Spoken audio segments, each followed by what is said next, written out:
আসসালামু আলাইকুম। হেলথ সিরিজে আপনাদের সকলকে জানাই স্বাগতম। আমাদের আজকের বিষয় সহবাসের যে ভুলের কারণে সন্তান প্রতিবন্ধী হয়। মহান আল্লাহ তাআলা প্রত্যেক পুরুষের জন্য স্ত্রী হিসেবে একজন নারীকে মনোনীত করে রেখেছেন। এই স্ত্রীর সাথে আল্লাহর দেওয়া বিধান অনুযায়ী সহবাস করলে আমরা সহজে তৃপ্তি লাভ করতে পারি, বেঁচে যেতে পারি এইডস এর মতো নিশ্চিত মৃত্যুর হাত থেকে। মহান আল্লাহ তাআলা বলেন, হে পুরুষ সম্প্রদায়, আমি তোমাদের জন্য তোমাদের স্ত্রীকে হালাল করে দিয়েছি, যাতে করে তোমরা শয়তানের ধোঁকায় পড়ে বিপথগামী না হও।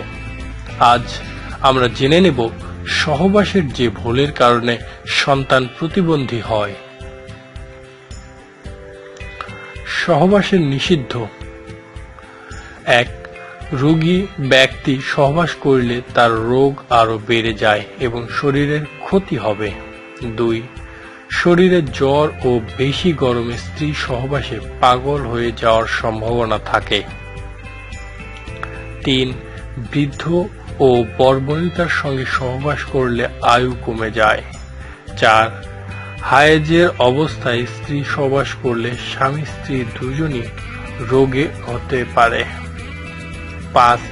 নিকৃষ্ট স্ত্রীর সাথে করলে নিকৃষ্ট সন্তান লাভ করে। ৬. ভরা পেটে স্ত্রী সহবাস করলে কঠিন রোগ হবে। ৭. অন্ধকার ঘরে ক্ষুদ্র বা নোংরা জায়গায় স্ত্রী সহবাস করলে চিরতরে স্বাস্থ্য নষ্ট হয়ে যায়। ৮. ভীষণ ক্ষুধার সময় স্ত্রী সহবাস করলে লিঙ্গ শিথিল হয়ে যায়। স্বামী স্ত্রী সহবাস করার কিছু নিয়ম কানুন। ১. রাত্রি দ্বীপ্রহরের আগে সহবাস না করা। ২. ফলবান গাছের নিচে সহবাস না করা। ৩. সহবাসের প্রথমে দোয়া পড়া। ৪. বিসমিল্লাহ বলে শুরু করা। ৫.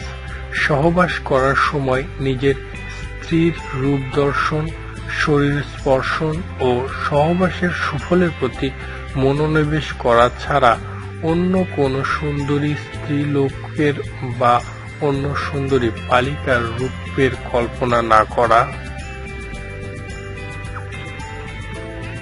৬. রবিবারে সহবাস না করা। ৭. বুধবারের রাত্রে সহবাস না করা। ৮. চন্দ্র মাসের প্রথম এবং ১৫ তারিখে রাতে সহবাস না করা। ৯. স্ত্রীর জরায়ুর দিকে চেয়ে সহবাস না করা, ইহাতে চোখের জ্যোতি নষ্ট হয়ে যায়। ১০. বিদেশ যাওয়ার আগের রাতে স্ত্রী সহবাস না করা। ১১. সহবাসের সময় বেশি কথা না বলা। ১২. নাপাক শরীরে সহবাস না করা। ১৩. উলঙ্গ হয়ে কাপড় ছাড়া অবস্থায় সহবাস না করা।